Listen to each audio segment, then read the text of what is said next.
Welcome back to the After Dark podcast where we discuss topics that are none of our business. It's your boy Black Mike on the mic. We got Big Stir up top.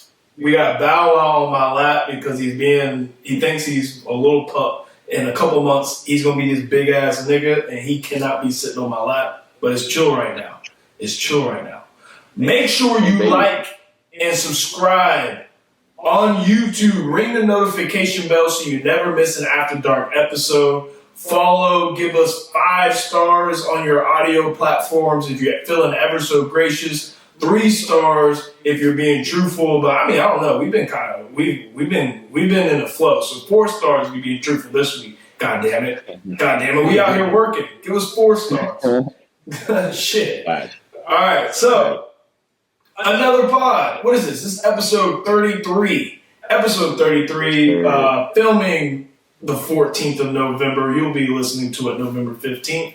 Or, that's when it'll be dropping at least. We got a few things on the dock, a few cool topics that we're getting into. But we'll go ahead and jump into the pod. Well, right before I do that, I want to give a quick shout out to my boys. Chulo, a.k.a. Millen Contractor. We got Larry with the wrist, a.k.a. Jake Miller, Choners Club original hoodie. Make sure you get your own if you're fucking with it at chonersclub.com. That's CHONERSCLUB.com. Now, enough of the church announcements. Let's hop into the show. We got hella new tunes, my friends. New music across the board from quite the drought of 2023.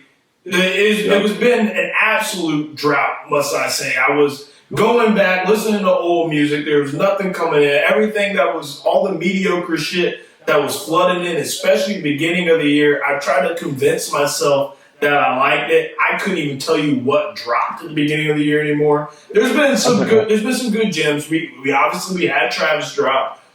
We had, Drake towards the end, so I'm pushing Drake with all them. But Travis kind of started the ball of good music. Obviously we had Gunna come out and he gave us a good album. I can't lie.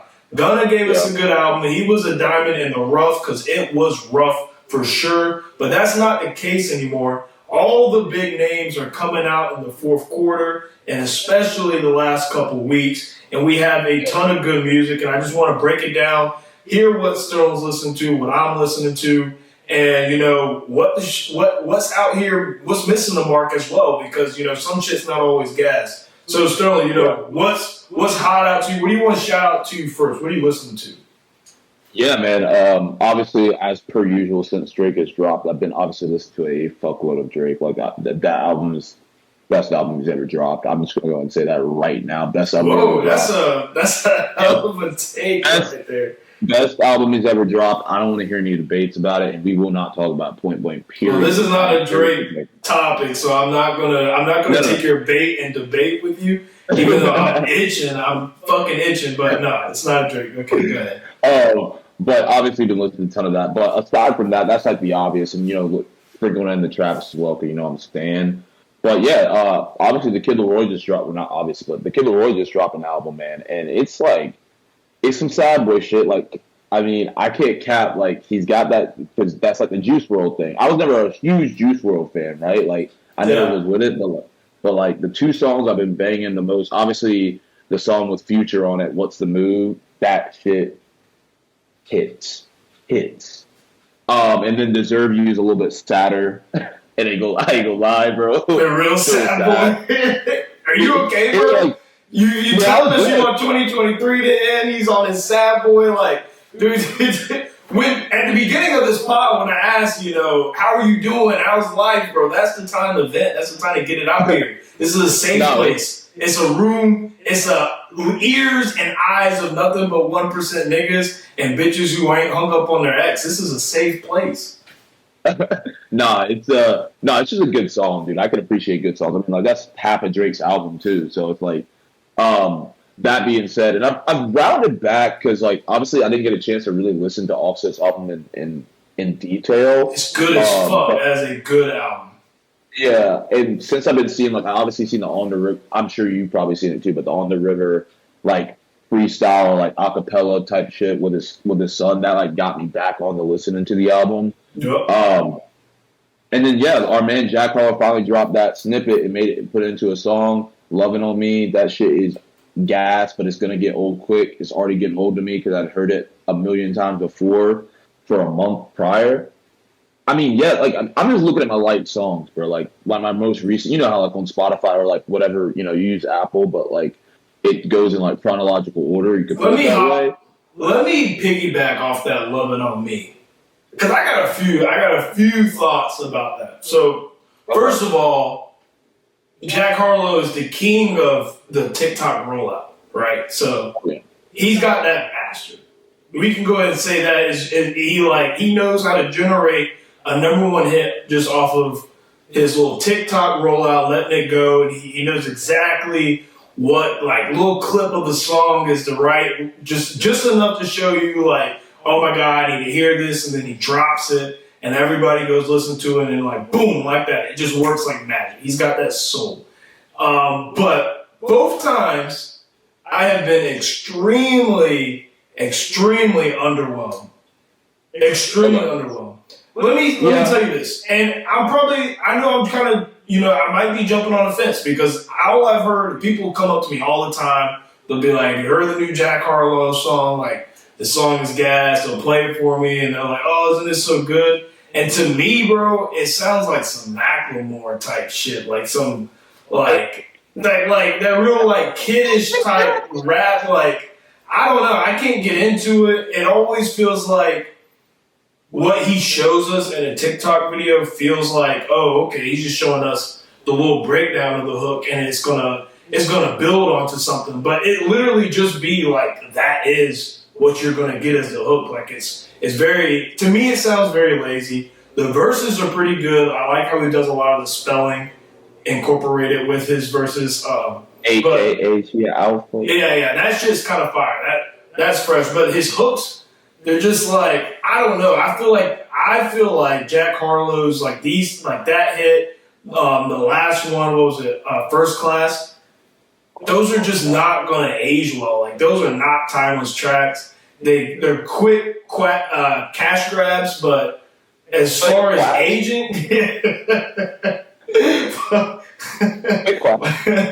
as far as aging goes, I just don't see them aging well, and I mean, they're fun, they're getting. Maybe I'm taking it too seriously. Maybe I need to chill out, stop being a fucking old head, and have fun with the song. But it just doesn't do it for me. Yeah, I mean, and like honestly, bro, like I have like a game here and there, so like when I'm like gaming, sometimes like I'll just like throw on music in the background and kind of have it in my ears, and it's nice because it helps you kind of relax and you get those undertones. So like if something really sounds good, you pick up on it compared to like when I'm really hyper focused on the song. Like, and I don't mean to make this about Drake, but literally every single day now over the past week, I've literally listened to every song on that album probably at least once, bare minimum, and I hear a triple entendre. I hear something new. And, like, that's what I also like about the Kid Laroi. Kid Laroi ain't trying to be, like, super cool. Well, that's not also, like, but that's what I enjoy about the Kid Laroi's new album. It's like, dude, he's a pretty straight shooter. He doesn't have, like, any underlying tones or anything like that. He calls it how it is. Like, it's real shit. And I've been appreciating that. That being said, and I know your boy Kodak dropped an album. I know you're going to elaborate on that for sure. But wanted to highlight the single that's obviously I've been listening to. I heard it the other night. And, boy, was a little bit under the influence, but I heard it for the first time the other night, and I was like, damn, 1800. And I was, let me see. I'm not from the 1800 block, and I'm not from the block at all. But I definitely thought that shit was a banger. And honestly, bro, like, that's really it for me. I've listened to a little bit of the Chris Brown stuff. Obviously, like I was telling you, even prior to the pod, Mike, I've heard really good things about Chris Brown's album. Like, I love Chris Brown. I think Chris Brown, like you, I know you love Chris Brown too. I think he's a fantastic artist. I mean, that album's 22 songs, right? Yeah. Yeah, I mean that's one of the shorter albums he's dropped in a while. We literally, you had a moment on the what? Yeah, you had a moment on the pod like a while ago. You're like, bro, nobody will listen to these 35, 40 tracks. Like, nobody's gonna listen. Like, bro, But makes no sense. but yeah, man, it's been a good end of the year for music, and the real shooters show up in the fourth. We know that, bro. That's why the guys like KD, Steph, Michael Jordan. You notice I didn't mention LeBron, but he don't belong there. Not he just had enough shots. He needs to just pass the ball up, give it to AD, I guess, if he's on the court. Yeah, but it's been a good end of the year, man. I want to hear kind of who you're listening to. Like I said, I know the Kodak for sure, but. Well, before I even get to Kodak, the best song I'm listening to right now, which makes me really happy because the first single off this album, I was extremely disappointed. I didn't even mention it on the podcast because I was like, dude, there's no way they're about to come this way. But long story short, Lil Wayne and 2 Chainz. Oh, yeah, forget. Second single off of College Grove 2, the sequel. This is vintage Wayne, people. And if you know me, you know that life stops when vintage Wayne drops. I don't give a fuck about nobody. Nobody. When Wayne drops, I am tuned in. And if he gives me vintage Wayne, which on his features for the past 2 years, he's been vintage Wayne any time he lines up on anybody's song. But we know what Wayne does on features. We don't even have to worry about that. We know what he's going to bring on a feature. What my worry has been as of late is his ear for what beat works for him and what he should do on that beat. And when he came out with the first track, Pressure, with 2 Chainz, that shit is trash. I'm sorry, Wayne, if you listen to this, my boy, I'm sorry, bro, but I gotta keep it straight. That's what I do. I keep it straight. I'm gonna keep you on your game. You know what I'm saying? But Pressure, just not it. I don't know what it is. He's really liking these like boom, boom, boom, boom type beats, like an uproar. He's trying to grab another uproar. But I'm like, Wayne, you ain't gotta do those gimmicky ass, upbeat beats. Just get up there and spaz. And that's what he did. Long story short, he came in, he had a good-ass hook, which was one thing that, I've always been saying Wayne is known for his hooks. He makes nice, catchy hooks, and he hasn't been doing that as of late. He got another one, blunt on my lips, gun on my hip. This life is going to be the death of me. Great track. Make sure you check it out. Sterling, whatever. I don't think you've listened to it. I'm not sure. You probably haven't. But check that out. It's fire. Like Sterling mentioned, Chris Brown, 1111, the album. This is a really good project, guys. It's a really good project. He shortened it up. There's 22 songs.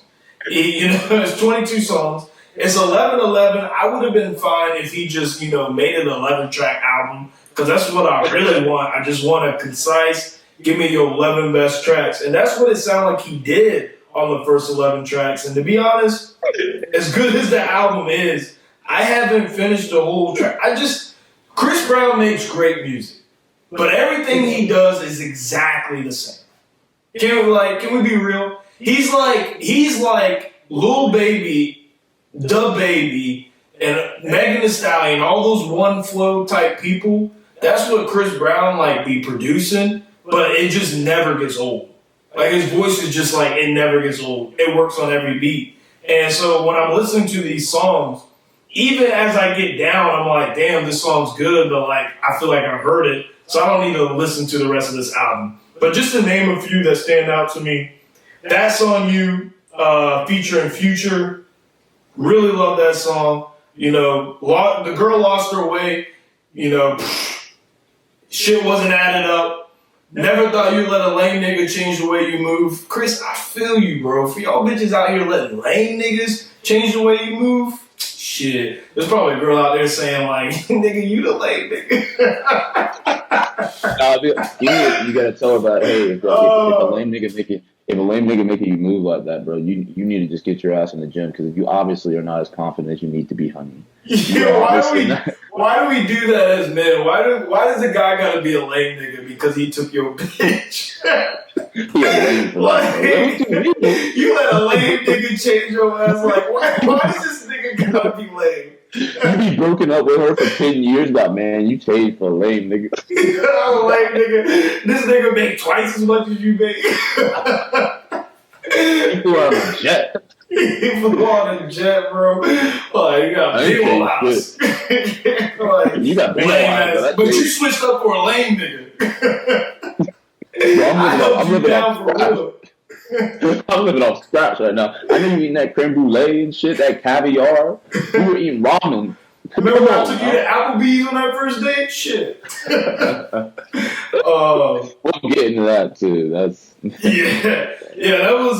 So those are some of the songs off the Chris Brown album that I liked. It's a good listen. Y'all should check it out. It's Chris Brown. If you're boycotting Chris Brown, grow the fuck up. That shit was a long ass time ago. It's a decade plus. We're all past that shit. If you're not past it, then I feel fucking bad for you. You missed out on some great music, and I'm gonna be here listening to it until we R. Kelly this nigga. I'm gonna be playing this shit. And shit. And if I ever put a basketball goal outside of my house, I might even play I Believe I Can Fly again. I don't give a fuck. I really be like that. I still bang some R. Kelly, right? I still bang some R. Kelly if I need to, but like, look, hey, what he did won't right, but don't mean the music. I don't even think that it's physically possible to get a group of 20 black people and start grilling and not once play "Step in the Name of Love." So I know it's impossible. It's impossible. It's literally impossible. It's impossible. So we're gonna have to quit that out.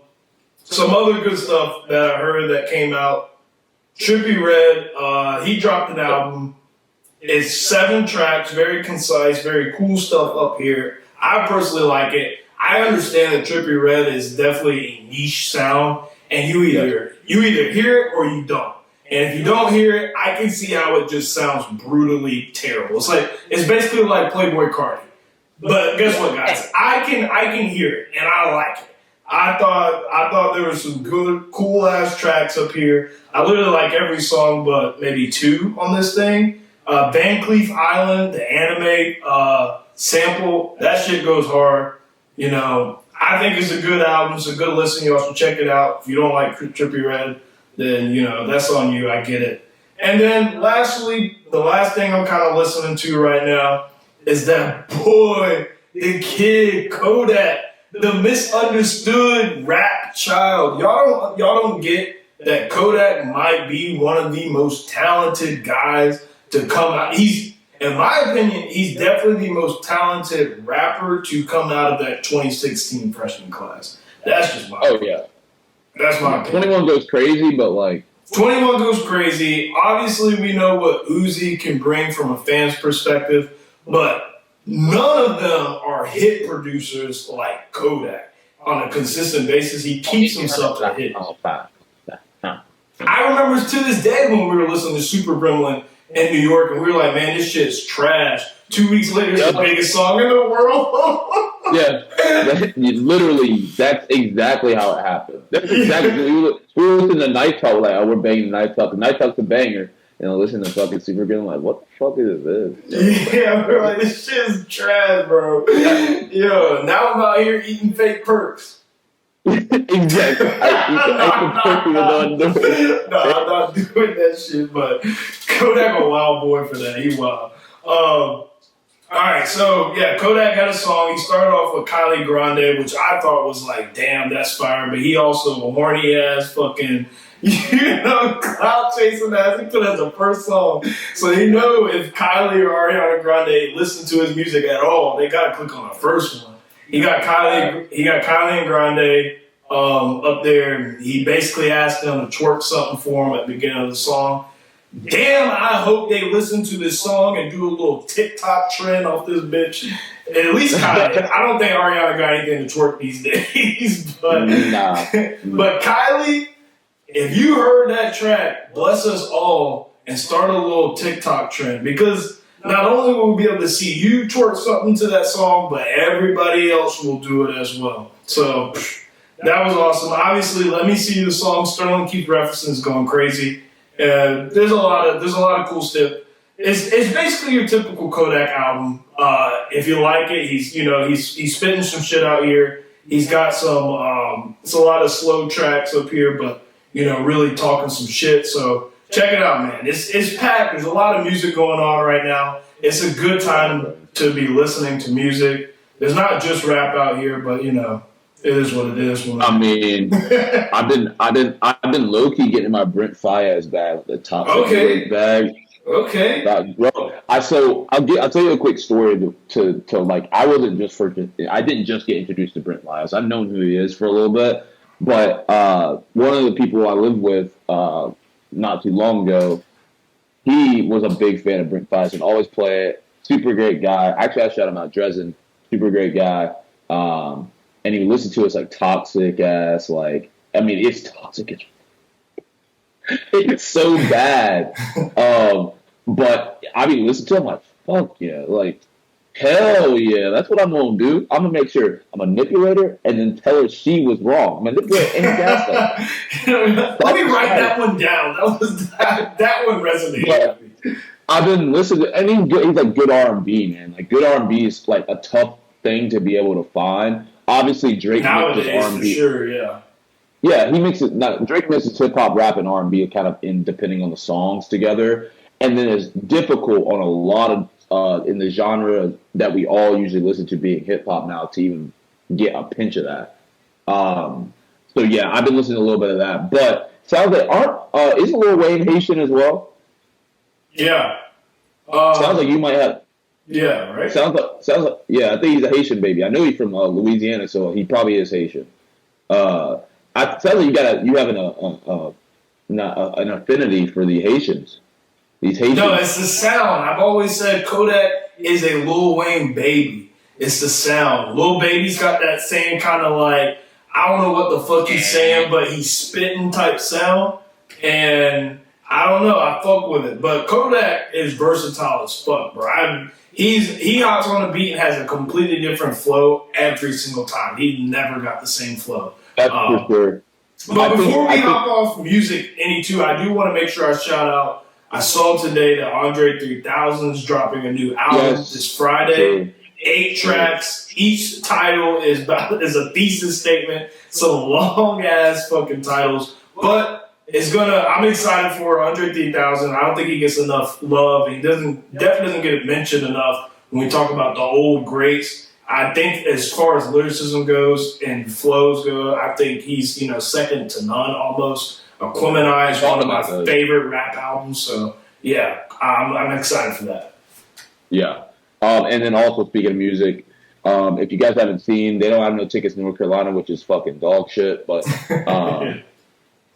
Drake and J. Cole are doing a collab tour. It's I think it's called It's All a Blur, and then it's I can't remember the exact title of that tour is, but it's just a recontinuation of It's All a Blur. So for the folks that weren't able to see Drake live, you got another chance. Except for North Carolina niggas. Except for North Carolina. We can go to Nashville, but I ain't going to, I don't know why they're going to Nashville. Go to Memphis, not Nashville. Actually, they're going to get all those little, those bachelorette parties and shit. Yeah, true. Well, it's like you don't want to do it in Memphis either because, it's Memphis. No offense. Hey, Memphis. you might get shot up by John Morant on the side of the street. Yeah, he might commit spaz on you, bro. He ain't got shit else to do right now, not playing basketball. But yeah, man. Obviously, a lot of good stuff going on. I spoke about it. Like I mentioned before, it's not to say I want 2023 to be over. Definitely think I want to recoup the music, and I definitely think moving into 2024, there's going to be a lot of cool stuff coming in. And I mean, honestly, we didn't speak anything about bad music, and that's a good thing. There has been a lot of bad music this year. I know we both agree with that. There's definitely been some underwhelming people, and you kind of shat on Jack Harlow. I wanted to just kind of go about it. Once again, I'm going to get on my soapbox here. Look, for any up-and-coming artists, anybody that's already in the game, I don't care. Take it from Papa Sparrow in here. If you don't try to be creative, bro, and you do the same thing, like Mike said, all the time, unless you are Chris Brown, best believe your shit is gonna be dry as fuck. You better start that 401k now, and you better make some good ass investments. Buy your mom that house, and you better just go ahead and drive a Honda Civic. And your local bank has got a short-term certificate at about 5% interest rate right now. Go ahead and take advantage of that one, bro. Lock that bitch in for at least 2 years. You better go ahead and hold on to that one because it ain't gonna last more than 8 months for you. And I want to go back and sit here and give a little bit of flowers, but also shit on Ice Spice. Because we'll do a reflection of the year at the end of the year on the pod. I know we will on music, but I'm tired of motherfuckers saying that Ice Spice has got good music, bro. That shit, she is the definition of the shit sounding the same. The definition, bro. It's just because he has a big butt, bro. Like, she got a fat ass, bro. We know, like, we all see it. Like, bro, have you looked at her? Like, has anybody looked at her face? She's got a fat ass. When would he have the chance? Like, every music video is saying. How can we see her hair when she bends over and touches her coochie every 5 seconds? Niggas, what you think niggas looking at? It's the same move. But I'm telling you, that shit is going to get old, and it's already gotten old to me. It's the same way it works with, like, her songs will have, like, literally do a TikTok trend for a month and a half, boom, gone. But she makes so much money off of it. It's like, bro, she can't fall off. She's the one-hit maker.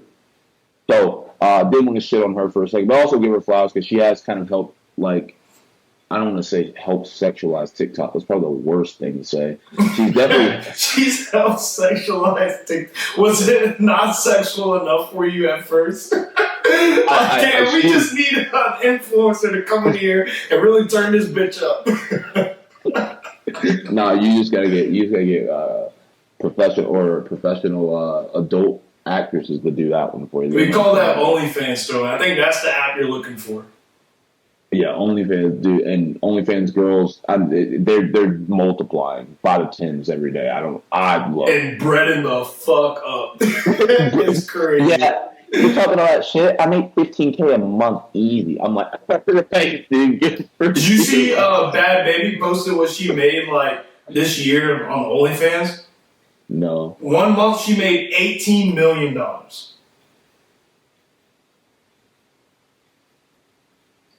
$18 million.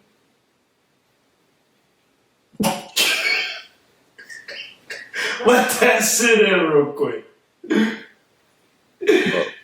Niggas were, some of y'all some wild boys because 18 million in 1 month, y'all niggas were over here watching the calendar like when this bitch turned 18.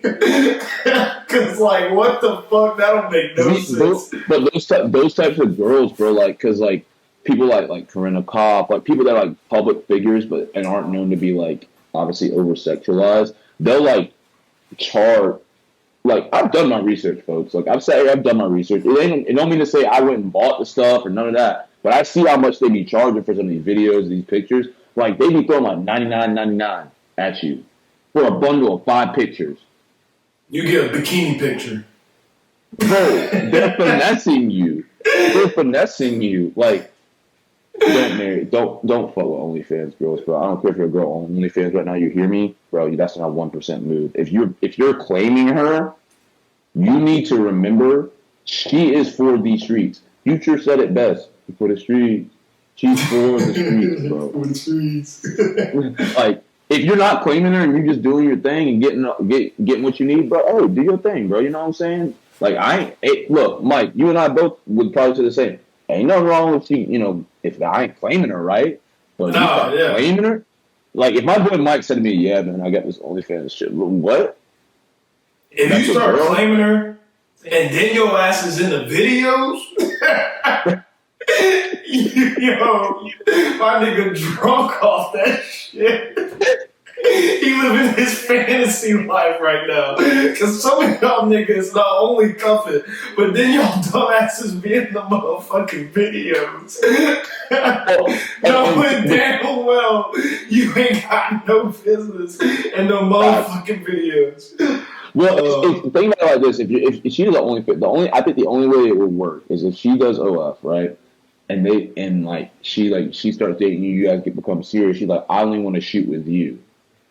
It's like, all right, shit. She bringing like 20, 30K a month. Like, I might as well. Like, I ain't I might as well hop in these videos and claim half that bitch real quick. Yeah, like, I might as well. That's the only way. Like, if you said to me, yo, I got an OnlyFans girl, but like, yo, like, I'm in the videos with her. I'm like, all right. And like, does she get no? She only shoots with me. All right, I'd be like, all right. Like, I can respect it. And like, when's she gonna get off? They all have the same answer. I've watched so many interviews to this point. Every single OF girls is the same thing. Like, when do you think you're gonna stop? I mean, I don't know. Like, I'm like, if a guy has enough money to cover what I'm making, nigga, don't nobody make $18 million a month. Imagine. You ain't finding that. You ain't finding that. Brother, if I'm making $18 million a month, people will not see me. I'll be literally a ghost. They'll be like, oh yeah, like Sterling, I haven't seen him in like 6 months. Yeah, I was in Dubai for a month. Went to Cancun, sat there, chilled with like 3 different foreign babes for a month. Then I came back, saw my parents, stayed, didn't even leave the house, bought them a brand new crib where they didn't have to leave, bro. We could bring anything they need in. Like, you would never see me. You'd never see me. No, if I had 18 million, I would be like, I was in Dubai for an hour, but there was a cloud in the sky, so I was like, fuck that, I need to go to Bali. I need to go to Bali. I don't want to see not one damn cloud all damn day. But yeah, that, I mean, yeah, don't get me wrong on that, though. Yo, seriously, bros, if y'all are wiping OF girls, bro, like, please, like, I'm telling you, like, please don't do it, bro. Peace. Yeah, red pill that hoe.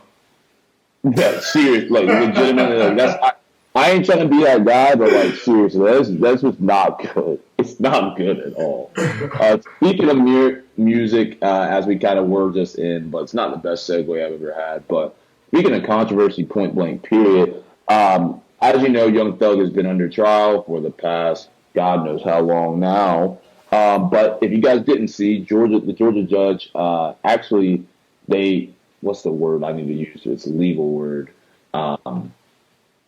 They basically declared that rap lyrics can be used in Young Thug's case. And so I sat there and I just thought about it. Like, cause I sent it to Mike today and I was like, oh, like, we could talk about this, blah, blah, blah. And I was like, damn, that's crazy.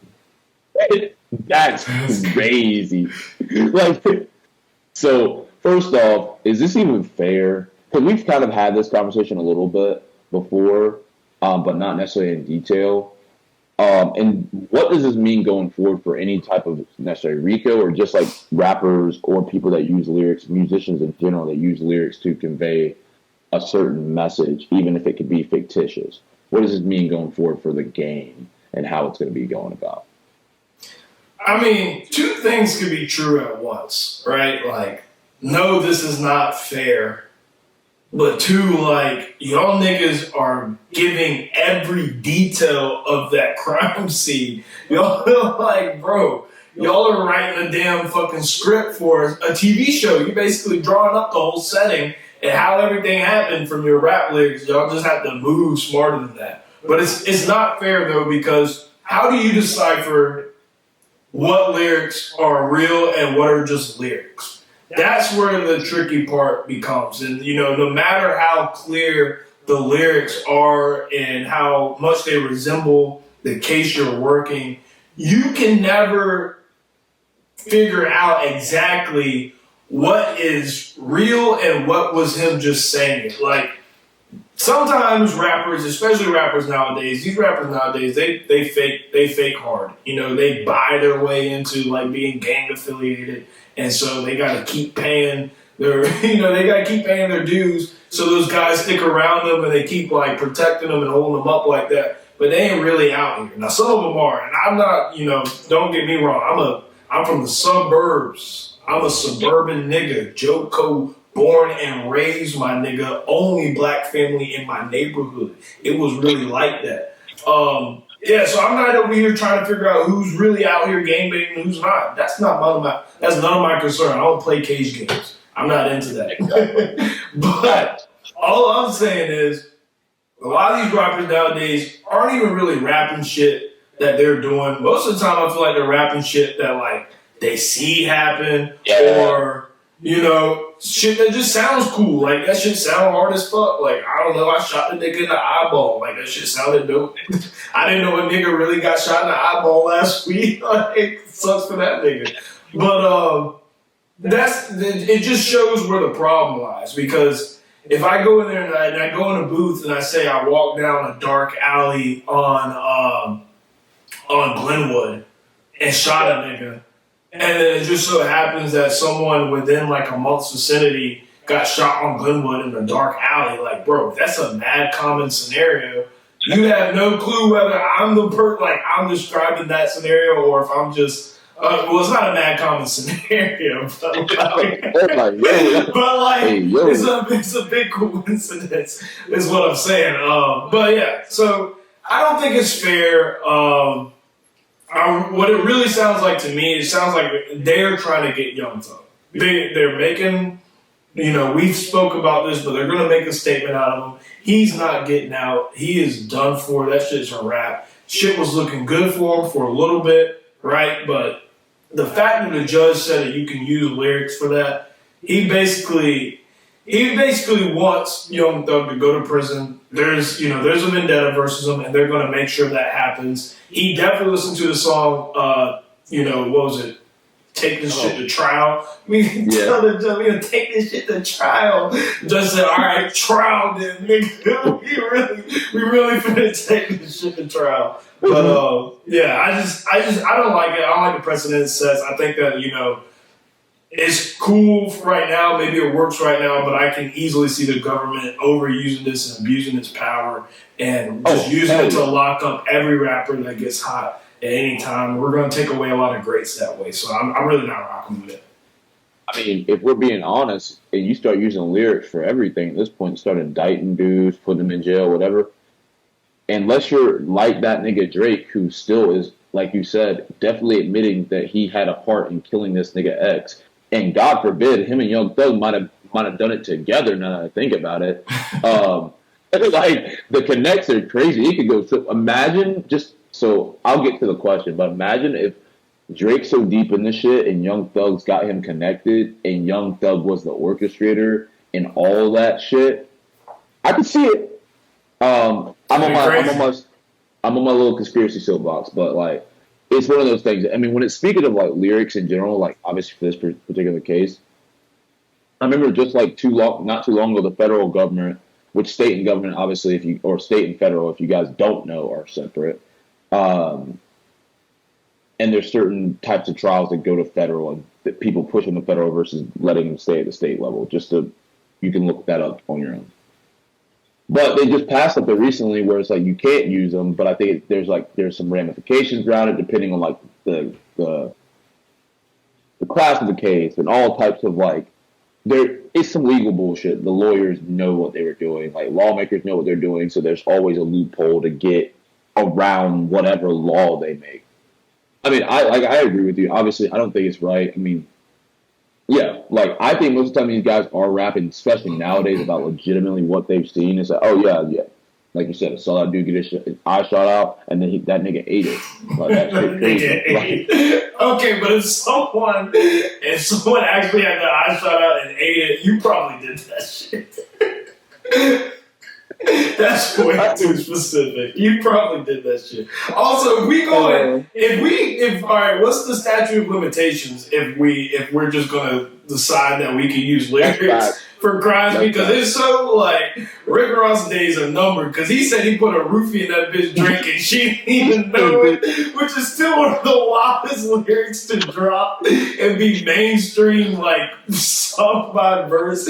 Like he's got to be biting his nails right now. Like, oh hell. The crazy thing about that verse in particular is that it was years later that people started taking it serious. Yeah, it was back in the day where it's like, oh, like. He just kind of said it. And then, the ladies had to get involved. Like, oh my gosh. He really said he dropped Molly on her champagne. She didn't even know it. No, but like back in the day, them bitches were shouting that shit, throwing it back. Hey, I didn't even know it. Yeah, I didn't even know it. I had so much fun. He's so right. I had no clue. And that was back in Rick Ross's real big boy days. So I mean, he was just taking. I mean, I don't know if he did or didn't, but whatever the case is, he lost he lost his Sprite, he lost Adidas, he lost. I mean, that dude lost a lot of shit saying that. That's a bold statement. I think the statute of limitations around it, though, depending on because we know every crime has statute of limitations. They all vary, but I think it would just be based on whatever crime it is. Like, we can use these lyrics from this. If you made so today's November the 14th, right? And say for example purposes, the statute of limitations is a day, and it was on 11/12 that this song came out. They're like, oh yeah, can't use that. I'm like, hell yeah. Because I thought about shooting that same nigga they got me trying to fucking say. Like, I killed him like 3 days after while I was making that song. But I also think that when it comes to Young Bell, like you said, obviously they're going to make an example out of him.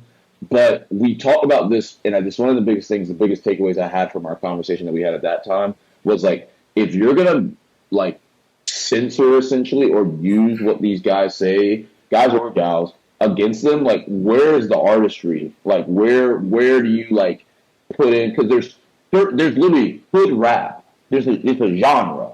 It's a literal genre. People are rapping about what they've seen, what they've gone through. Sometimes it's fake, like you said too. But it's all, and it sounds good. And all these people have to make a living. So what are you gonna do about it? Like, it's like, imagine if they could just use lyrics for being too suburban. For example, like you said, you were obviously the only black person in your neighborhood. I wasn't necessarily the only black, but it wasn't a lot. But like you like, oh well, like I was the only black guy in my neighborhood. I used to ball on those white kids all the time. They're like, nope, abuse of suburban privileges, abuse of suburban privileges. Abuse. That's what I'm saying. You got your shit packed last week. You want balling on shit. I think that ultimately, it's going to land him in jail for a long time, for the rest of his life, and then it's going to come down, and I don't want to speak about race or systemic racism or anything like that, but it can be used to build a legitimate case to, like, become a legitimate issue to bring a lot of particularly black men and put them in jail because of something they said that may or may not have been true. There's plenty of people that are walking around that are killers, bro. I'm not saying that they're, like, all these niggas are innocent, but not everybody does a crime or kills people or, does drugs like they say they do. So, who said it? Future literally said it years ago. He was like, bro, they're like, oh, like, do you do like the person? Like, no, I just say that because, like, that's what the kids have to hear. Yeah, sounds like, good. Yeah, it literally, he said it verbatim, and you could probably go look it up if you wanted to. So it's like these dudes they know what they're doing. And I'm not going to necessarily. Shit just sounds cool. Like, why are we taking it so serious? 2 Chainz in the Long Story Short song with Lil Wayne that I was mentioning earlier literally said he off that detergent. You really think this nigga really pouring up laundry detergent in his Sprite? Like, Wayne's on the cough syrup, so maybe he actually is. I can never tell, but like I don't think that he's really off that detergent in there. But or maybe I'm just not hip to slang either. That could be the case. Detergent could be. I feel like that would just be like just drink, like purple drink, like lean, like yeah, just straight lean. I think it's just straight lean. But like that's like back in the day when they were eating Tide Pods and shit, Remember they had to lop them up? No, when white niggas were eating Tide Pods. Facts. Those shits were too expensive for the niggas to just be out here eating that shit. Like, oh hell no. That was back when $20 was like not that bad to have. That was like probably the last couple of years of high school, maybe even. I don't even remember exactly the timeline, but it's like, oh, $20, it could take you, okay, now $20, bro. You walk out thinking $20 will do something for you, bro. You got one meal, my boy. Yeah, $20, you got, after tip, you got a decent meal. You got a decent meal. Okay, you got a La Casina meal, bro. Yeah. Tips. I was gonna say I'm excited. I'm definitely a bit ashamed at like where the way that's kind of gonna be used, because I already know, like, if I had an ulterior motive to like put other people or a particular group of people in and incarcerate them, and I knew this was probably the easiest way to do it, bro, I'd be like, yup, hey, who's next? Yeah. Who's next? These are the trials, whatever. Yeah, you'll be if the jury hears, oh yeah, I shot that nigga in the face, told him fuck his mom and fuck his face, like some weird shit like that. Like, that's crazy. That's crazy. Oh, but like they like the jury be like, oh my gosh, he really did that. No, maybe he didn't, bro. Like, he's just saying it yeah, like what? Imagine well, they already had the memes. You know, like months ago, they already had the memes about like Young Thug, like the jury is like the jury listening to Young Thug's music, and it's like, yeah, Yeah, he did that shit. it's like every single song he always mentions something about like a body or like somebody getting shot, somebody getting moved, robbed. I mean, he's definitely guilty, but like, it's still fucked. It's the still funny fucked. The funny thing is, I feel like Young Thug is like, I feel like Young Thug is probably one of the nicest people, but he's just one of those dogs, bro. Like, he just don't play. Yeah, nice until you fucking piss him off or some shit, or like, yeah, you on the wrong side. He be standing on business. I'm business. Business. If you we want to give a quick honorable mention. Speaking of people getting shit taken from them, I know Mike had it. We had talked about, not even talked about it, he sent it through me via text. Hey, shout out my boy Drewski. Hey, Birdman, your game. Why you snatching chains, dog? Why you snatching could have been James? This nigga ain't signed one nigga from your shit at all. Bro, I just want to make that known. Like, that is so 1990s to be snatching somebody's chain, bro. Like, if you're snatching someone's chain, you are and nowadays you're getting shot. Like, if you try to put your hand near somebody's neck you don't know, period, if you try to snatch your chain, you're getting shot, bro. And like, Drewski like me too, because that boy was moving, son. As soon as my chain got snatched, I would have been out that bitch. Yeah, and they pull your chain off so you don't mess up the chain, and then they start beating you like, hold up, this ain't the suburbs. Yeah, exactly. This shit don't happen in the suburbs. Only black people that be coming up to me like this be Jehovah's Witness. Fact. I mean, you gotta like put it in perspective, bro, because like nowadays it's like you and I could make like the day. I don't know if you remember the day, one of the days you guys were down here for my birthday. We were just fucking around, listening to music, and we were trying to rap and shit. Yeah. And we're saying just out of pocket shit. Yo, let's not repeat anything said on those. I would not repeat a damn. You talk about getting canceled. We might like honestly go to jail. Just things we ain't never done any of this shit. We actually.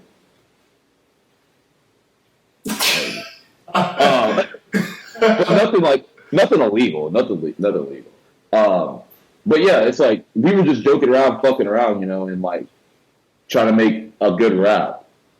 Because it's rap. What am I supposed to? I'm not about to rap about Colgate toothpaste. Like, what the fuck am I supposed to do? This shit gotta sound hard, bro. It's the whole point of the genre. It's supposed to sound hard. I'm supposed to kill niggas, and you know, if they look at me funny, bro, I can't be dapping up random niggas. I gotta shoot them in the eyeball and eat that shit. And eat it up, bro. Eat it up. Eat it up. But yeah, honestly, not a super good time for anybody that even had a ounce of hope that Young Thug might make it out of this. Like we said, RICO cases, there's no way to make it out usually. I don't know anybody that's even beat a RICO case that I know of. So RIP Young Thug. I'll see you at your funeral when it should be televised, but they won't televise it. Yeah, bro. Tough out here. I don't know what else to say. YSL, like a snake bite, bro. Like a legitimate snake bite. You are snake bitten by your own words. You got bit in the ass. Shout out to boy Drake. With that being said, maybe staying on kind of a serious note, but something just like came across my desk, came across my Instagram the other day. If you guys are into college football at all, big thing. Lane Kiffin, the coach of Ole Miss, head coach of Ole Miss, a big name in college football. And his past defensive tackle, DeSanto Rollins, got into a heated exchange after he had a mental health break. So Mike has the audio. for Yes. it. Very brief, but just to give you some context of kind of what's going on. Yes, let me go ahead and cue this up. This is crazy. When you sent this to me, oh, that ain't it. when you sent this to me, I was like, holy shit. That was a big baby, bro. Look at his ass, bro. He is blue. Oh, okay. All right, here we go. If you would have come here, when you kept getting messages that head coach wants to talk to you, and you said, I'm not ready to talk to him. Listen. Well, what the world do you live in? So I'm going to be disrespectful, honestly. Get out of here. Go. Go, you're off the team. You're done. See ya. See ya. Because see ya. Go. Go. And guess what? We can kick you off the team. So go read your rights about mental health. We can kick you off the team for not showing up. When the head coach has to meet with you and you don't show up for weeks, okay, we can remove you from the team. We'll call you the for hiding behind and not showing up for him. If you were to come here. So that's basically the audio, right? And it's a hard listen. It's a hard listen. Definitely makes you feel a bit uncomfortable. But we're gonna unpack it. Like, what were your initial thoughts when you kind of heard that audio leak? Well, I mean, my first initial thoughts was he's not the only coach in college, especially in SEC football, that does that type of stuff. Like, Yeah. that's the first thing I thought. The immediate first thing I thought was like, I know a Nick Saban, and not to say this is anything bad about their character. It's just the fact that he got caught on audio doing it. Yeah, boy, I really recorded him. That's crazy. Well, because he probably, I mean, Lane Kiffin's known to be a little bit of a hothead, like, put a little bit unhinged. So he probably was like, oh, shit. And by the way, before I kind of get into just the initial thoughts, just to give you the piece on it, they're filing, I think it's a $40 million lawsuit to sue the athletic department or the football team at Ole Miss, his family is. Yeah, so they're about to write up off this. That being said, yeah, when I heard it, I was like, first off, the kid purposely, I guarantee he was purposely sounding like a little bit more down because you could hear in his voice, he's like, yeah, well, I mean, like, you don't get to yell, like, you ain't coming yet. And this nigga, you know damn well this nigga's like 6'4". Yeah, actually, big as fuck.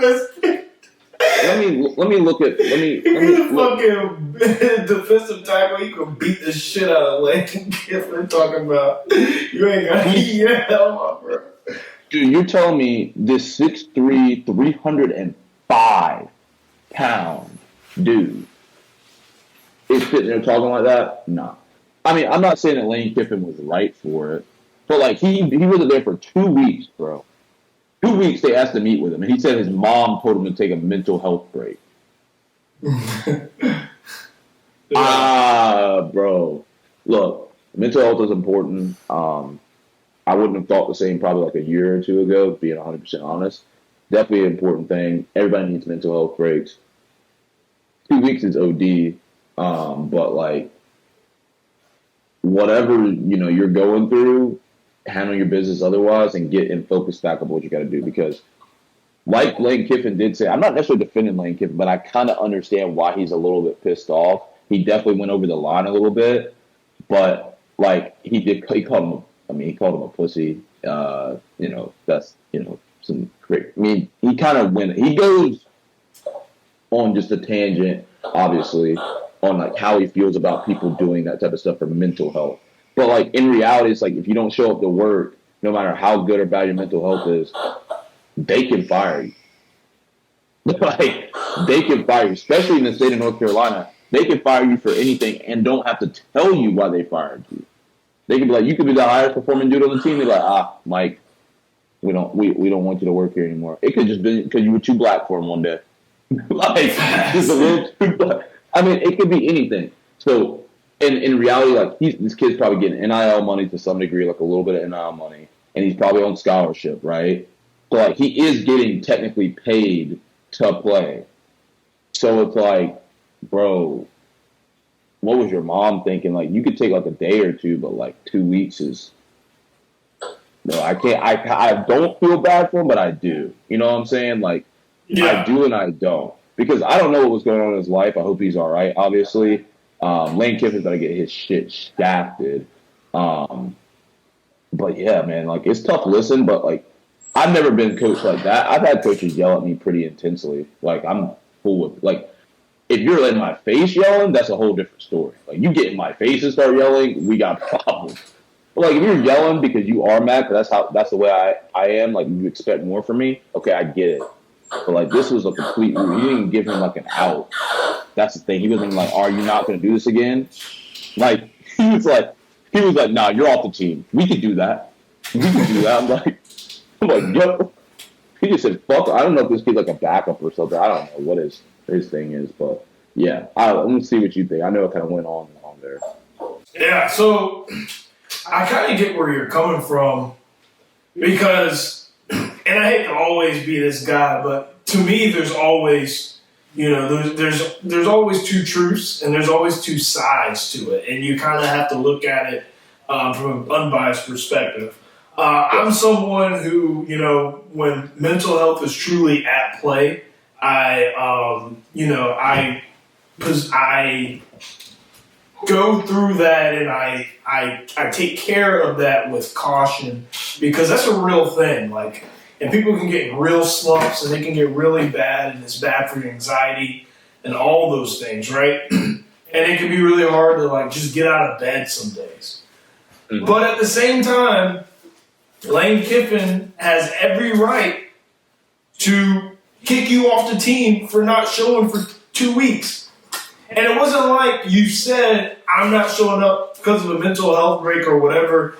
You were unresponsive. He was reaching out. Come speak to coach. That's basically what he was saying the whole time. And he just wasn't showing up. And that's a problem. And when what Lane said is right, like, in the real world, that's a problem, no matter what you're going through. Yep. You can go through problems, and you can deal with those problems. But you have to communicate that with your superior. Yep. You can't just be ghosted. And, no matter how bad it is, even Lane said it in that video, had you said something when he was trying to communicate with you, this could go a whole lot differently. But, he didn't want to do that. Now, at the same time, the hard part about listening to that video is kind of how he went about it. Because, two, you can be mad, and you can have every right to be mad and kick him off his team for not showing up for 2 weeks. But at the end of the day, he said he was having a mental health crisis. So we don't know if he actually is or not. I do think that there's an inflation of mental health crises that are going on because it is the new thing, or the symptoms of it are very light, and can be placed in a lot of situations. You might not really be going through a mental health crisis. You might just have like a tough few weeks, or you've had a tough month, and it's a lot of stress on your mind, and I understand that too. But when someone says they're going through a mental health crisis, you just gotta approach that very gingerly. And he kind of went through it and went balls to the wall for it, kind of like shitted on him for it and made him feel bad. If it was really something he was going through, he could have been like, "Hey man, what we're gonna do is we're gonna make sure we get you some help. I want you to communicate with me, blah blah blah. Make sure everything's all right." But that's not the precedent I want to set on my team. You can't just no show for 2 weeks and I'm reaching out to you. Regardless of what happened, you got to communicate with me. So, unfortunately, I'm going to have to let you go on this team, but I want to see you get better. Like, I don't want that to be the end for you and the end for us, but, like, there's just no place for that on my team. I don't think anyone could disagree with his move on that. So, whether you would have kicked him off or not, go get your own damn football team and you can make that decision. But had he moved in that way, I think he would avoid a lot of these problems. It's also very soft for him to record that what transpired. Yeah, he knew what he was doing. He knew he was doing. He knew he was going to sue, and he knew he was going to make some money off of it, which makes it also a little less credible, in my opinion.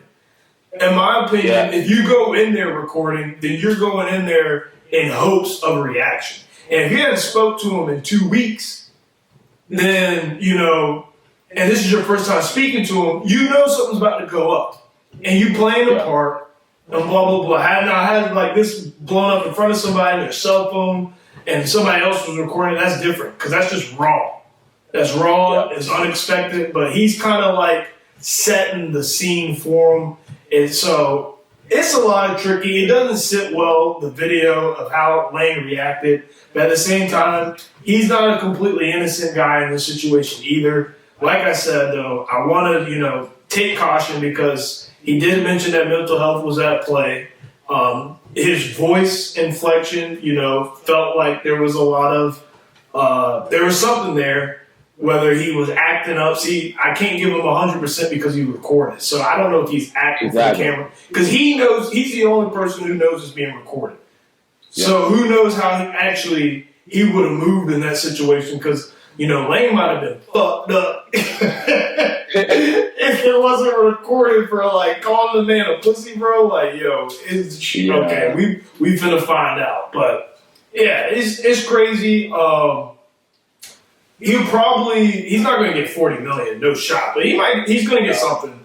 They gotta blow that over. They gotta make sure that doesn't stay in the news too long. Lane doesn't want that in the news too long. They don't want a long drawn out. They don't want to mess up recruits or anything like that. So they're going to settle that. Go ahead and get that out of the way. Blah blah blah blah blah. But yeah, no, it was a crazy video. I'm glad you sent that to me. I really want to do some more. I want to listen to some more people's opinions on it, kind of hear like what other people thought. But yeah, I kind of see both sides. Yeah, I mean, if you stand in a realistic world, kind of like Lane put it. Like I said, I'm not taking necessarily a side. Like I don't think it's right the way that Lane went about it, and I don't think it's right that he went in recording knowing that there was probably going to be some sort of reaction as well. So I mean, two good bad things don't make things better, right? Or two wrongs don't make a right is more or less what I was going to say. But Lane made some valid statements. Obviously, the kid was just like, you know, you don't have to raise your voice, like blah blah blah. Like Lane, when he called him a pussy, bro, like I was like, all right, he's on. I think he's on. That's like because I don't know if you had this moment with your dad before. Like I've seen my dad get really mad, like maybe once or twice, and really fucking bad. Like I can't remember exactly what about, and I don't think it was necessarily towards me. It might have been, but I mean, he is like vulgar, and it's like, bro, he coming at your neck right now. Like you about to get hit in the mouth type shit. And I've only seen that once or twice. It's scary too, obviously because it's your dad. But it's not like just your coach, but coaches are seen as like that superior like type of dad, especially for a lot of these kids that come in not from the greatest situation. Not to say this kid came from a bad situation, but a lot of the kids that come in aren't from the greatest families necessarily. I'm just being 100% honest. Yeah. And that shit will like definitely like if he's having one of those mental health crises, like see the problem I have with the whole mental health thing right there is like, damn, you must not have been fucked up enough to you knew you were gonna walk in there and record. Yeah, that's what he knew. And I look, brother. I feel for you. Like I hope you get better if that was really the case that you're a little like unwell with that. Like it happened, like Mike said. I mean, it happens to everybody. Some people have bad years, not just bad weeks, bro. Bad years of their lives. So like you'll get through it. You'll be good. Lane, good luck, bro. Like I don't know what to say. I don't know what to say. You might have just lost the coaching job in the year, bro. Like that shit's wrapped. It might be gone before the end of the next week. Clutch ain't as good as you were expected to be again. So yeah, it might be wraps for you, my guy. But I am interested as well to hear what other people are saying like about it because I saw some Barstool guys talking about they have their own like opinions in and of itself beforehand. Just want to hear some different types of folks that maybe wouldn't even necessarily listen to all the time about what their thoughts on it because I definitely think it should be talked about pretty not intensely, but talked about in some light, just because it is like, why are people always recording these really fucked up situations? Yeah. That's just, I mean, I don't know. Maybe I'm just not as attached to my phone as other people are, but I just don't, the first thing I don't be thinking, like, let me record. Like, I mean, and I ain't gonna cap. Girls are low key like that. Like, they're like, oh, let's take a picture. Let me record. Let me do this. I'm like, dog, like, how the fuck? But that shit is like attached. That's like glue, bro. They got glue on that bitch. Yeah, girls be taking pictures of you. You didn't even know that they were taking pictures. Like, wait. Oh, they're so good at it. But like, yeah, like, totally understand. They be angling the phone. You don't even know. Like, why she holding her phone straight up like that? Why is that? Why is it? He said, I'm claiming my name right now. But, yeah. Very interesting situation. But we did want to end on, obviously, a lighter note. Something that Mike sent over I thought was kind of funny. And apparently, you know how we talked about places you can't go on a first date? We talked about a lot of things that some people have put up online that I just don't know.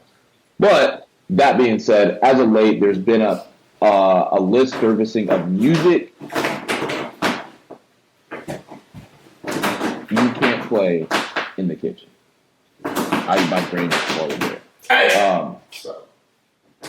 So basically, music you can't play in the kitchen. We know about the place you can't take a girl on a first date. You can't even take her to the fucking park at this point. You might as well just put her in a fucking room and call her and make it completely silent, make it go fucking crazy, you know? But just to list a couple of things off here. Actually, it's 17 things. I can list them really fast. I'll go one by one, though. We got Nickelback. So you want to tell me I can't listen to Rockstar in my kitchen? That's where I pregame. We pregame in the kitchen. Photograph was my shit, bro. I don't care what nobody says. If someone puts on Photograph in the kitchen, bro, I'm cooking up, straight up, chefing up. Them chicken thighs I be cooking, boy, them shit's about to be juicier than the motherfucker.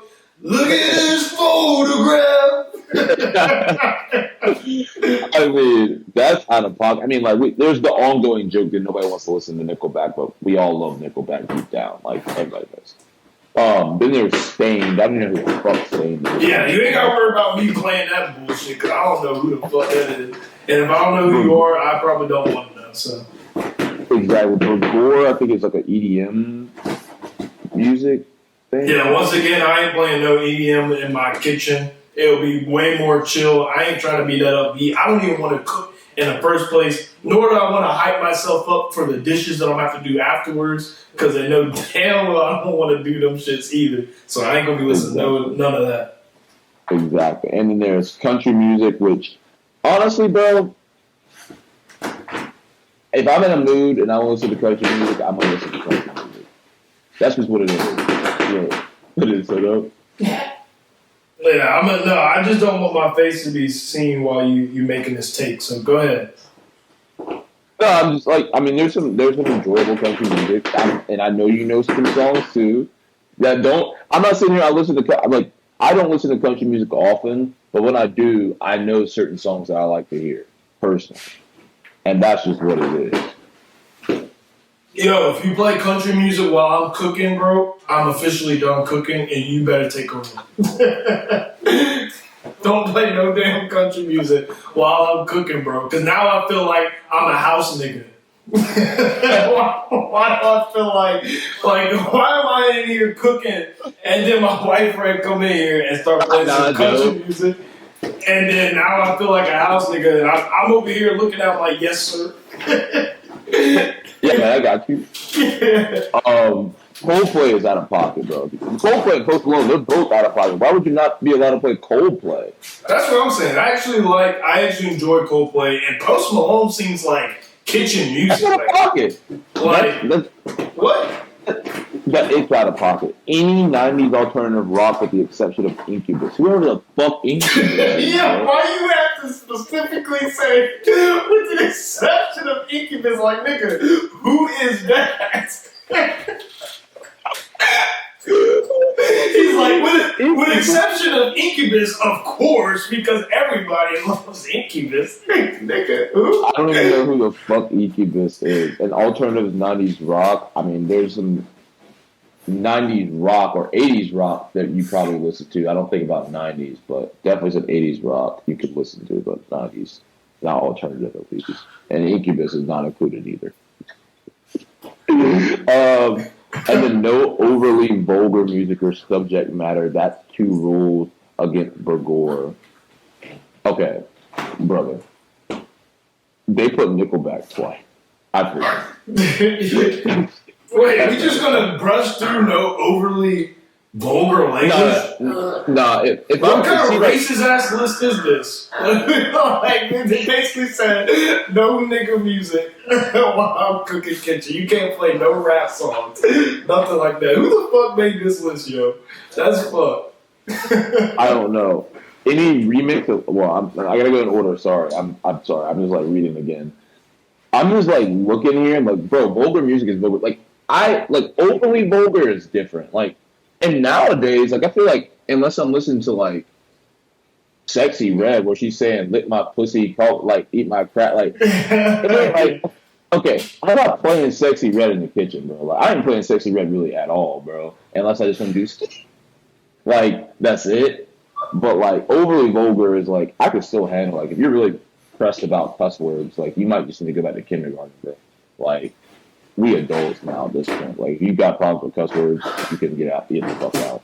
Because whenever I make it, I'm only making it for me. It's not you don't not included. You are not allowed. Also, like when I'm looking back at the ones that we've already gone through, if a girl is playing some '90s alternative rock or some Incubus in the kitchen, I'm probably gonna be through with her after that because I mean clearly like this is assuming that like the girl's gonna be in the kitchen doing what she does, right? Like this is assuming that this is a list for women, right? Because they're supposed to be in the kitchen cooking. So I think this is a list if you're just cooking alone or just in the kitchen with like a group of people. Period.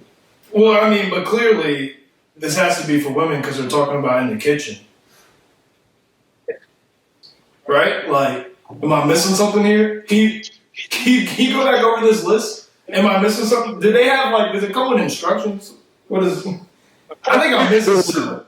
I think I'm missing something here. Like, what? I mean, I'm not going crazy. Charles Barkley said he wouldn't buy a girl a watch because that's what they made a clock in the oven for. Right?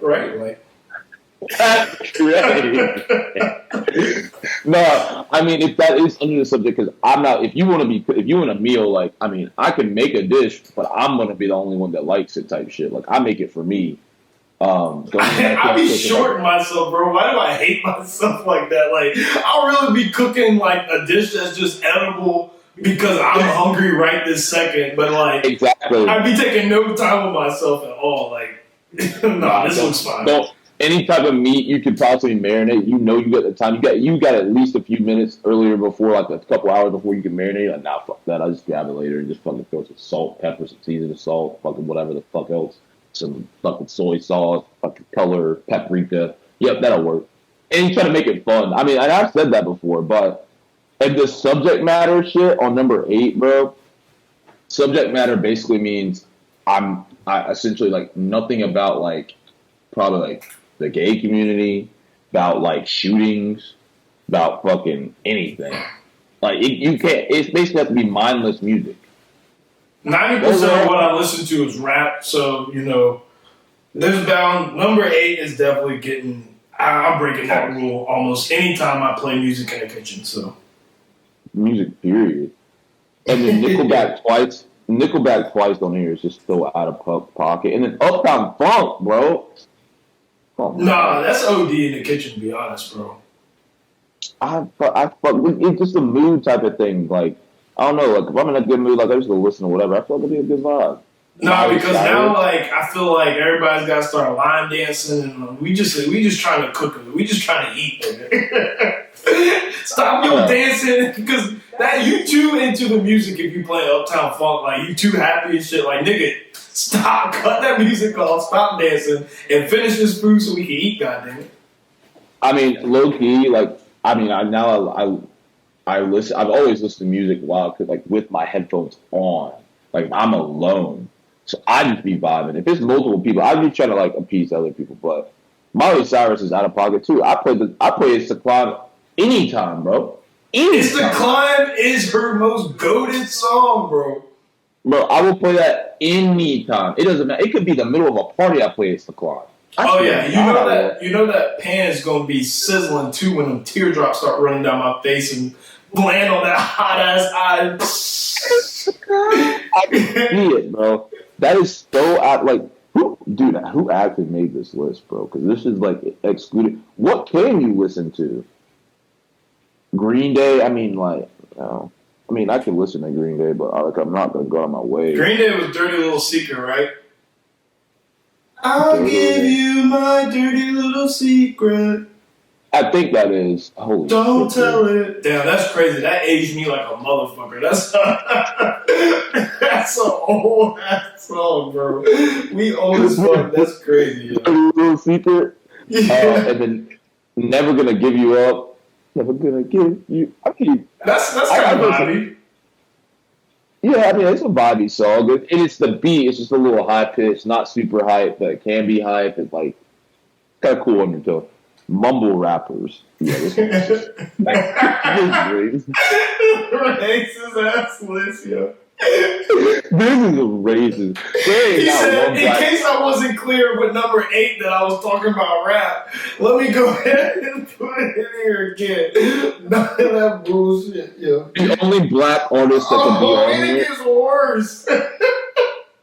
Anyone with a tattoo on their fucking face. That's gonna put Uzi on this side. That shit's fucked, bro. This nigga, that's like downtown Raleigh when they be saying, yo, you can't have no cuts on your pants or anything like that. Like, just say you don't want niggas here. It'd be a whole lot easier.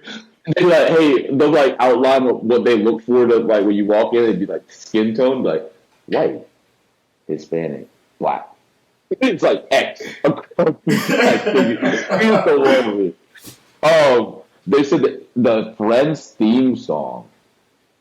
Alright, I mean, like, I probably wouldn't want to hear that while I'm in the. Who just plays the theme song? Do people, like, listen to the song like that? Yeah, I mean, it's like that song, I'm not a big Friends person, but.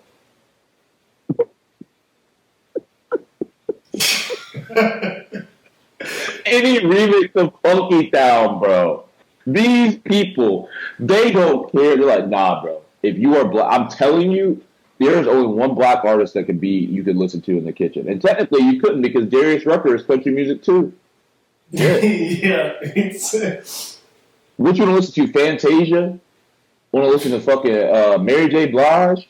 Nah, he don't like that shit either. He wants us to listen to whoever the fuck Incubus is. Yeah, literally whoever made this list, you're a weirdo.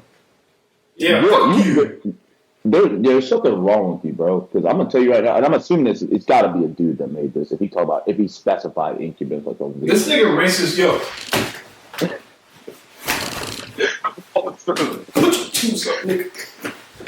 Bro, you probably live in your mom's basement type shit, bro. You probably just be listening to your mom listen to this music. You probably want to like punch her or something. Like you be getting mad because you be making these dog shit fucking quesadillas all the time. Like it ain't our fault your mama can't cook. Like it ain't my fault. Like you probably get in there and do it yourself. You should put on some Incubus. Maybe it'll help her out. Like I'm gonna look up who the fuck. Like next week I'm coming up here. I bet you it's this nigga's own band. his garage band, except for Incubus. Incubus. Out on all platforms, go check it out.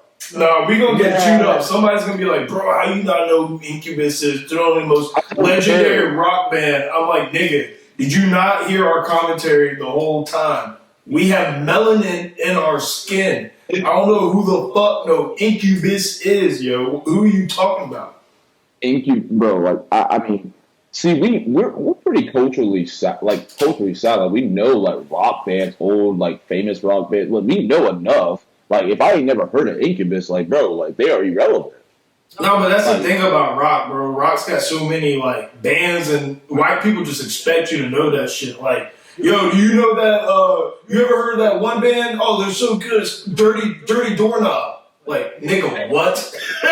It'd be some random ass shit like that, like Dirty Door. Bro, they're just a local dive band, man. They're so good, bro. I'm like, nigga, no, I don't know that shit. So, funny story. When I went a few weeks back, and I went out with a friend of mine. We went to like a dive bar, and they were having like a little concert, and it was a dive bar, bro. It's a dive bar, and I was like, cool. Like, it's a different vibe for me. It was a good time. Somebody said to me, bro, yo, have you ever listened to? It was the most out of pocket name I've ever. It was some like sexual / just weird. Like it was like screen, like something to do with women body parts, and I'm not going to say on this pod. Screen something along those lines. That was like, no. You know what them rock bands be sounding like? Those fucking oh my god, what's those little books that we used to do in school where it's like, give me a noun, give me an adjective. oh my god. And do you read it back to yourself? That's what them rock bands be sounding like, mad, random, and stupid and shit. Oh man. I forgot what those shits are called, but yeah. It's like it's just like a word book or like word book. What? Workbook? I don't fucking know. Something like that. And then you read it, and it's supposed to be a crazy story. That's how you niggas be sounding when y'all come up with your rock bands and shit like that. It's like, we can tell you niggas were on any type of psychedelic you can get your hand on. You were hella high as shit. You know, like, us black people, we just put Lil in front of it, and it works. It don't matter what it is. Yo, we Lil toothpaste. They use the random name generator probably on the internet. Oh yeah, right. That's probably what they do. Yes, hard chair. That's us. That's us. That's perfect. We're gonna kill it with this one. Like, see, like Coldplay is cool, right? Like Coldplay is cool. Nickelback's cool. Like, and they would have been cool if I would have heard them. They weren't already famous. Personally, I think they're cool names. But bro, like, these out of pocket names, like for y'all rock bands, I ain't hating on y'all music because I rock isn't a bad genre. No, it doesn't fit exactly what I listen to on a daily basis, but it's not a bad genre. Get better fucking names, bro. Like, it sounds like you guys are literally just stuck in a fucking loop of just some universe I don't belong in, I guess. Like, that's what I'm thinking. It's just a universe I don't belong in. Yeah. But that being said, yeah, that's an interesting one. I hope that you guys take a peek at what that list is on shout out at Daily Loud on Twitter or fucking X. Yeah, they get community noted on almost every post they have, so I don't know how reliable they are when you check them out, but, they have some cool shit up there, and it's always interesting. But they get community noted like a motherfucker. See, look, I'm reading the most recent post said Spotify plans to charge and penalize for streaming. I was just reading that too.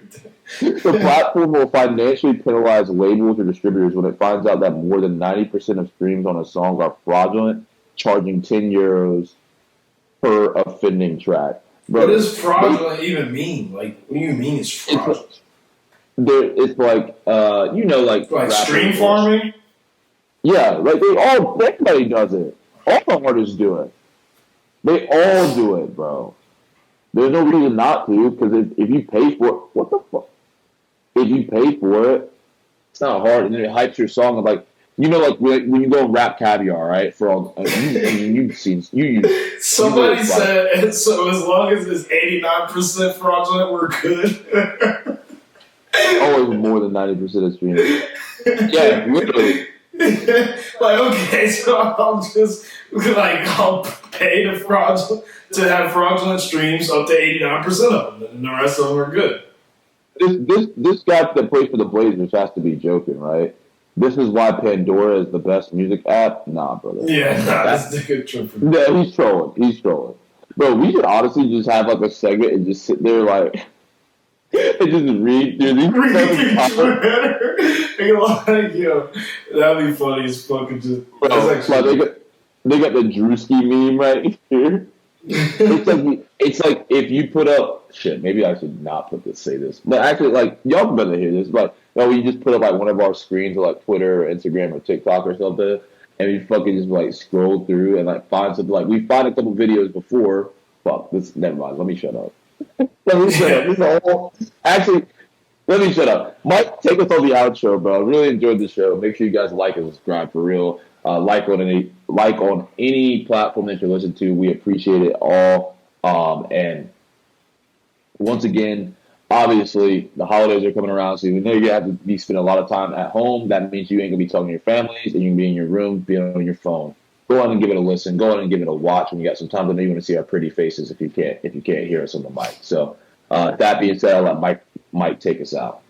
Yes, sir. Well, everybody, that was the show. Hope you enjoyed yourselves, because we sure did.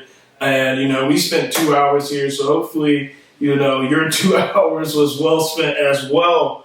But that's all we have for today. So for the fellas out there listening, listen, man, they only want a 1% nigga, so quit your bitching and get your bread up. For the ladies out there listening, he don't want you, sweetie. Please move on already. But guess what? It's okay, because you're still beautiful and powerful, and we'll always love you. It's the After Dark Podcast. Until next time.